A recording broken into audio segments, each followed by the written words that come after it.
कभी सोचा है कि हमारी रोज की छोटी छोटी आदतें, जिन पर शायद हम ध्यान भी नहीं देते, हमारी जिंदगी पर कितना बड़ा असर डाल सकती हैं? आज की ये कहानी एक ऐसे ही परिवार की है जहां एक बहुत छोटे से बदलाव ने एक तरह की क्रांति ही ला दी। तो ये कहानी है संयोक्ता की। वो रोज सुबह 6 बजे उठकर रसोई में जुट जाती थी। कभी छोले भटूरे तो कभी डोसा सांबर। मतलब बड़ी मेहनत से पूरे परिवार के लिए एक शानदार नाश्ता तैयार करती थी, बस यही सोचकर कि चलो आज तो सब लोग टाइम पर खाएंगे। पर होता क्या था, उसकी सारी मेहनत पर पानी फिर जाता था। वो गर्मा गर्म नाश्ता टेबल पर लगाती, सबको आवाज देती, पर खाने वाला कोई होता ही नहीं था।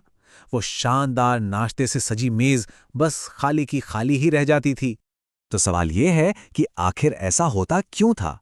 भाई इतना बढ़िया नाश्ता और कोई खाने वाला नहीं। असल में परिवार का हर सदस्य अपनी अपनी वजहों से अपनी अपनी भागदौड़ में दिन के सबसे जरूरी खाने को नजरअंदाज कर रहा था। सबसे पहले आते हैं संयुक्ता के पति सुशांत।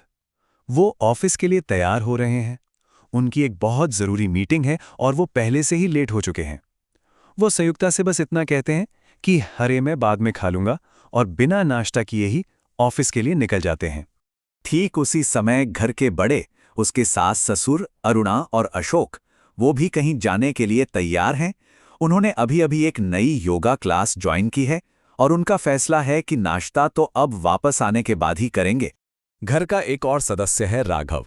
वो कॉम्पिटिटिव एग्जाम की तैयारी कर रहा है और वो भी अपनी किताबों के साथ घर से निकल रहा है। संयुक्ता उसे छोले भटूरे के लिए रोकती भी है, लेकिन उसका जवाब होता है कि नाश्ता करने बैठा तो मेरी कोचिंग क्लास छूट जाएगी। और आखिर में बचती है प्रियंका, जो कॉलेज जा रही है, और उसका भी वही बहाना, उसे क्लास के लिए देर हो रही है और वो भी दोपहर में वापस आके खाने का वादा करके चली जाती है। तो सुबह तो जैसे तैसे निकल गई, लेकिन नाश्ता छोड़ने का ये जो सिलसिला था ना, इसका असर सिर्फ सुबह तक ही नहीं रहा। असली गड़बड़ी तो दोपहर में एक बड़ी अव्यवस्था के रूप में सामने आई, जिसने पूरे घर के खाने पीने का तरीका ही बिगाड़ कर रख दिया था। अब देखिए होता क्या था। दोपहर 12 बजे सास ससुर घर लौटे, पर अब नाश्ते के लिए बहुत देर हो चुकी थी, तो उन्होंने चाय मांग ली। फिर 2 बजे तक घर में सब आ गए और सबको जोरों की भूख लगी थी। 2:30 बजे सबने सुबह वाला नाश्ता मांगा, जिसे दोबारा गर्म किया गया। फिर 3 बजे उस नाश्ते के ठीक बाद सबने दोपहर का पूरा खाना खाया और 3:30 बजे उस खाने के ऊपर से ढेर सारे फल भी खा लिए। मतलब सोचिए 2 घंटे के अंदर 3-3 मील। नतीजा, जरूरत से ज्यादा खाना। खाने पीने के इस बिगड़े हुए शेड्यूल का असर हर किसी की सेहत और जिंदगी पर बहुत बुरा पड़ रहा था, और शायद उन्हें इस बात का एहसास तक नहीं था। देखिए, एक अकेली बुरी आदत, सिर्फ नाश्ता छोड़ना, हर किसी के लिए एक अलग ही समस्या पैदा कर रही थी। प्रियंका का वजन तेजी से बढ़ रहा था, यहां तक कि दोस्त उसे मोटी कहकर चिढ़ाने लगे थे। अरुणा और अशोक को गैस और बदहज़मी रहने लगी, उनके योग का कोई फायदा ही नहीं हो रहा था। सुशांत को ऑफिस में दिन भर सुस्ती और नींद आती रहती, शाम को तो बात करने तक की हिम्मत नहीं होती थी। और राघव, उसे खाने के बाद इतनी नींद आती कि वो अपनी पढ़ाई पर फोकस ही नहीं कर पाता था। अब संयुक्ता को यह बात समझ आ गई कि ये सिलसिला ऐसे नहीं चल सकता, उसे कुछ तो करना ही होगा। और तभी उसे अपनी एक पुरानी, एक मनोवैज्ञानिक तरकीब याद आई, जो उसने कॉलेज में खुद पर इस्तेमाल की थी। ये तरकीब थी 21 दिन का नियम। ये एक साइकोलॉजिकल थ्योरी है जो कहती है कि किसी भी नई आदत को बनाने या पुरानी को तोड़ने के लिए करीब 21 दिन तक उसे लगातार करना पड़ता है। संयुक्ता ने इसी नियम से कॉलेज में अपनी कॉफी की लत छोड़ी थी। तो संयुक्ता ने बड़ी ही चतुराई से एक योजना बनाई। उसने डांटने या शिकायत करने के बजाय अपने समाधान को एक ऐसे रूप में पेश किया जिसे कोई मना ही ना कर पाए।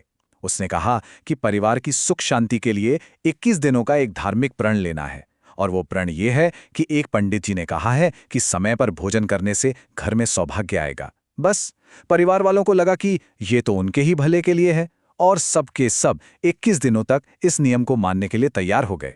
और जैसे ही ये योजना शुरू हुई, घर का माहौल लगभग तुरंत ही बदलने लगा। फर्क बिल्कुल साफ था। पहले की जो अव्यवस्था थी और बाद की जो स्वस्थ और व्यवस्थित दिनचर्या थी, उसमें जमीन आसमान का अंतर था। जहां पहले नाश्ता छोड़ दिया जाता था, वहीं अब सुबह 8 बजे सब नाश्ता कर रहे थे। दोपहर में जो 2 से 4 बजे तक खाने का हंगामा चलता था, अब उसकी जगह लंच एक तय समय पर होता था। सुस्ती और बदहज़मी की जगह अब एनर्जी और अच्छा पाचन था। संयुक्ता जो सारा दिन रसोई में रहती थी, अब उसे आराम करने का समय मिलने लगा। और सबसे बड़ी बात, सुशांत और संयुक्ता को साथ में समय बिताने का मौका मिल रहा था। मतलब सिर्फ 21 दिनों में एक पूरा का पूरा बदलाव आ चुका था। और इसके जो नतीजे थे वो कमाल के थे। प्रियंका का वजन नॉर्मल हो गया, अरुणा और अशोक की बदहजमी और गैस की शिकायत खत्म हो गई, राघव को अब नींद नहीं आती थी और वो अपनी पढ़ाई पर पूरा ध्यान लगा पा रहा था, सुशांत भी ऊर्जावान रहता था और संयुक्ता के साथ क्वालिटी टाइम बिता रहा था। पूरा परिवार इतना अच्छा महसूस कर रहा था कि उन्होंने खुद ही फैसला किया कि इस रूटीन को आगे भी जारी रखना है। तो जब 21वां दिन आया और संयुक्ता ने उन्हें इस नियम को रोकने का ऑप्शन दिया, तो जानते हैं क्या हुआ? परिवार ने खुद ही इस नई स्वस्थ आदत को बनाए रखने पर जोर दिया। सबने कहा, हम बहुत बेहतर महसूस कर रहे हैं, हम सुबह 8 बजे ही नाश्ता करना चाहते हैं। तो ये कहानी हमें एक बहुत अहम सबक सिखाती है। कभी कभी जिंदगी में बड़े बदलाव लाने के लिए बहुत बड़े बड़े कदमों की जरूरत नहीं होती, बस एक छोटा सा लगातार किया जाने वाला प्रयास ही काफी होता है। तो सोचने वाली बात है, ऐसी कौन सी एक छोटी आदत है जो किसी के भी दिन को बदल सकती है?